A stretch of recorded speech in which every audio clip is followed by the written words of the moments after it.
Do you want to be his lover or his mother? Hello everyone, I'm Sarah from Everyday Starlet. Welcome to my channel. I'm here to make videos to inspire you to be the star of your own life. Today's topic was actually a requested topic. I want to talk about women who end up in relationships where they have to mother their partners. I'm going to talk in this video about masculine and feminine energies. I have a lot of videos where I talk about this, but I'm just going to give you a little overview. Masculine and feminine energies are energies that live within all of us. We all contain both energies, but we all have a core energy. That's the energy that we are most ourselves in, that we ideally want to spend the majority of our time in. We can be in wounded or healed versions of either of these energies, and there are also archetypes within each of these energies, and we all have all of these archetypes within us that we can tap into whenever we need to, but we usually are stronger in certain archetypes than in other archetypes, and we can have wounded and healed versions of either of those archetypes, and I have a ton of videos on this topic. So this topic is going to be about women who find themselves in relationships. I'm going to focus more on heterosexual relationships, in relationships with like their husband or boyfriend, where they feel like they need to mother them. Now first I want to talk a little bit about the definition of mother as far as it comes into the divine feminine archetypes. The mother archetype, when we're talking about divine feminine energy, is actually very different to what we think of today as sort of the modern mom idea, right? The mother archetype in divine feminine energy is it's very nurturing, it's very warm, very loving. It's that energy of like wrapping someone in a big hug. It's the energy of cooking a warm meal. It's that energy of like nourishment, of nurturing, really. There's a warmth to it. There is a protective energy, but that really does start to slip more into your sort of huntress warrior energy as far as the feminine archetypes go. But there is a protection energy behind that. And this mother archetype, I believe, can exist in you, in women, in any stage of your life, and you don't have to actually be an actual mother, like have given birth to a child in order to tap into that energy. As well as I don't think that just because you become a mother, you don't necessarily automatically end up in that energy. But I do believe that that energy, that nurturing warmth, that desire to care for someone in that mothering way is inherent in all feminine beings. I do really believe that. I do believe it can have a lot of wounding around it. We can have blocks around that. Maybe we had a bad connection to our own mother, so maybe we're subconsciously blocking that energy. There can be a lot of reasons why a feminine being may not be able to tap into that archetype, but I do believe that it is there and exists in all of us, and that it doesn't necessarily mean that all feminine beings need to create a human life, or that you need to create a human life in order to tap into that energy. I do believe that it's something that we can all embody, whether it be to nurture our child, whether it be to nurture a child in general, whether it be to nurture animals or people or a community or nurturing something. I do feel like that nurturing energy is inherent within all feminine beings. I don't believe that always has to translate. I don't believe feminine energy always needs to become a mother in the traditional sense. I do believe that feminine energy and feminine core beings, like beings who are really feminine at their core, do have a strong desire to create and birth something. It doesn't have to be a baby. It can be, doesn't have to be, but there's a desire to create, because feminine energy is creative energy. It's energy that births things.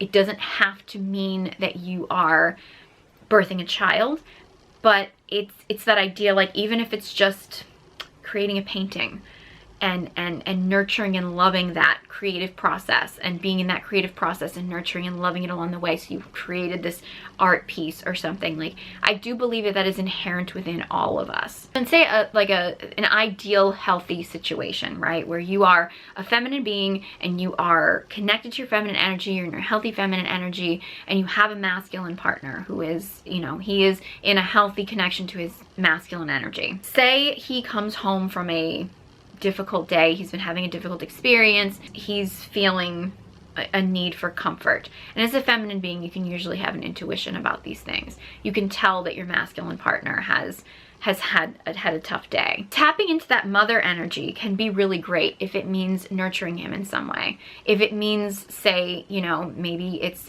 providing him a warm meal to nourish him. Maybe it's just giving him a hug and comforting him. That kind of energy is actually really great. That is a really good feminine masculine dynamic, because that nurturing energy from the feminine is something that the masculine, because we all have both of the energies within us, it's not that they can't do for themselves, but it's a nice thing to have someone do for them. Now, the reason why you would resent a partner if you felt like you had to do that was either one, you're not tapped into a healthy version of your feminine energy, so you see that as being a burden, which is something I would suggest that you do some work on. Unless you just don't feel like you're feminine at your core, and that's fine too. But if you do really feel like you're a feminine being and you're resenting that, one, you may have some wounding around your feminine energy. Two, you may feel like you're not getting your needs met, right? So I don't like the idea of in a relationship of saying like, well, you do this for me and I do this for you, and like it's that kind of like keeping score kind of thing. I think that's really icky energy. But if you're in a relationship with a partner and you feel like their presence is adding to your life, if you feel like you're getting the support that you need in whatever way that is from him, then doing those things for him is not going to feel like a burden. And if you're feeling like it's a burden and you're feeling like you would resent him for being that kind of nurturing energy with him, then that means it's time for you to ask yourself, what are my needs that aren't getting met here? And it's time to sit down. You know, I'd sit down with yourself first and really ask yourself, what are your needs that you don't feel like are being met? Then it's important to sit down with your partner and really figure out like, okay, how do we make sure that everybody's needs are met in this situation, right? So if you're having resentment to that type of mothering energy, that like nurturing, warm energy, then that's something that needs to get worked through. But that is actually very healthy energy as far as masculine and feminine dynamics in a relationship. Now, does that mean that if your husband is always coming home and he's always miserable and you're constantly feeling like you have to be that nurturing, mothering energy, maybe he needs to take a look at his life and find out why is he so miserable all the time, right? I mean, there's all kinds of different dynamics there, but this is just one example of when we're talking about divine feminine energy, where the mothering energy is actually a very good thing. It's a very positive thing, and it can be something that can actually connect couples and bring them together. It's actually a beautiful gift that a feminine partner gives to the masculine partner. And it's just really one of the gifts that a feminine partner can bring to the masculine partner. There's other gifts, and there's obviously gifts that the masculine partner is going to be giving to the feminine partner. This is just one example of that. Now, the modern take on mother energy, which we see in a lot of sitcoms. I've mentioned this before, like in my sitcom Dumb Dads video and stuff. You know, you have your, like, Deborah from Everybody Loves Raymond, Claire from Modern Family. Those kind of like micromanaging, controlling, need to structure every little thing that your kid does and need to plan out every little thing and control and nag, and like that kind of energy. It's not divine feminine energy at all. It really has nothing to do with the actual, like, the mother archetype when we're talking about that.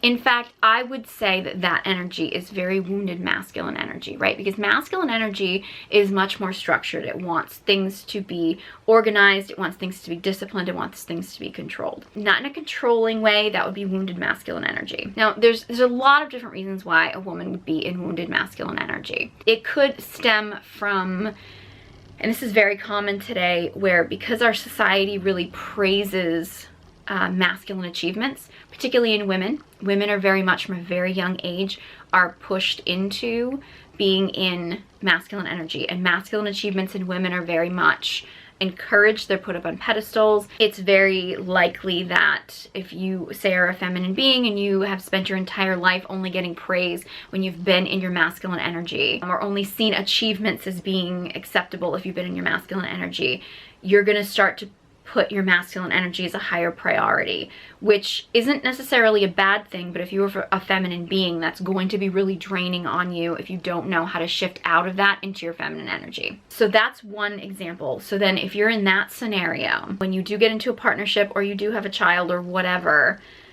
you're gonna start to feel like, well, the only way I can achieve success as a mother, as a partner, is through those masculine ways of controlling the situation, structuring the situation, organizing the situation, being the dominant one, leading the situation. Like, you're gonna feel like that's the only way to achieve success. That's not necessarily coming from a bad place. It's just, it's not going to get you a successful relationship, and it's probably not going to get you the best connection or relationship with your partner, right? So in that situation, I would say it's really important for you to heal your relationship with your feminine energy, so you don't feel like being in your masculine energy and doing things in a masculine way is the only way to do things. So that's more of like a healing that you need to do within yourself, kind of a thing. The other scenario is if you are a feminine core being and you don't feel safe either around the masculine energy,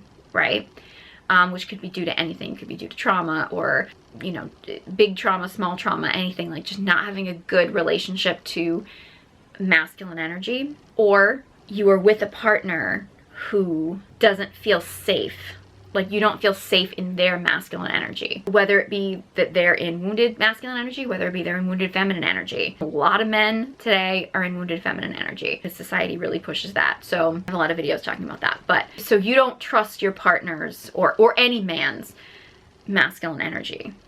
You're gonna then be in your masculine energy to protect yourself. So that's where you start then presenting yourself as this sort of the controlling, what we think of now as sort of like the helicopter mom, or that kind of like obsessive controlling mother energy that we think of today, which I think is really sad that we think of mothers that way. But it's something that's so portrayed in our media. It's so common nowadays. That's a protective shield.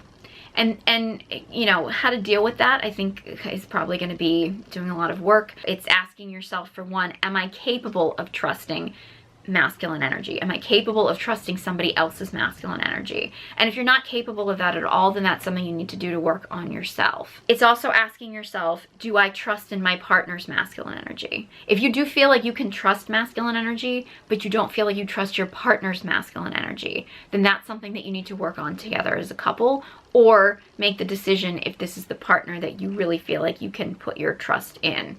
How far your partner is from being in a healthy connection to his masculine energy is gonna determine how safe you're gonna feel to open up to being in your feminine and letting him take the masculine lead. Because that's really what this comes down to, is when you're in that sort of like modern controlling mom, like naggy wife energy, that's really you not feeling safe in his masculine energy, right?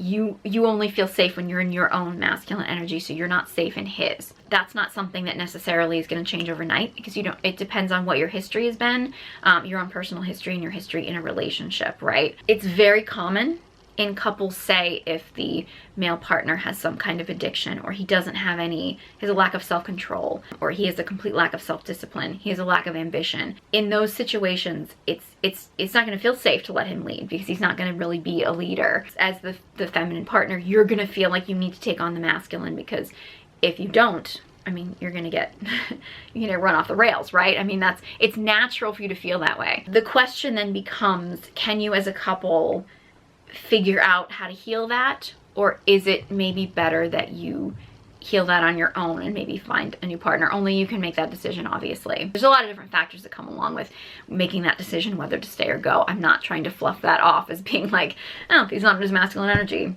leave him. I mean, I understand that that's not necessarily always the ideal case, right? Now, I'm speaking very generally, because the majority of women are feminine at their core and the majority of men are masculine at their core. But if you're in, say, a same-sex couple dynamic, as long as one of you is masculine and one of you is feminine, or if you're in a situation where the woman in the relationship does happen to be masculine at her core and the man in the relationship happens to be feminine at his core, those can work as long as everybody's healed. Right? As long as everybody is coming from a healed place and it's not coming from a wounded place of one partner is in a wounded version of one energy and they're just dragging the other partner into an energy that they don't want to be in, or in an unhealthy connection to that energy, right? I mean, this can happen too, even in a flip side dynamic. Say you have a masculine partner who may be in a very healthy connection with his masculine energy, and a feminine partner is in a really wounded connection to her feminine energy, right? She starts getting into addiction problems, a lot of self-harm and stuff.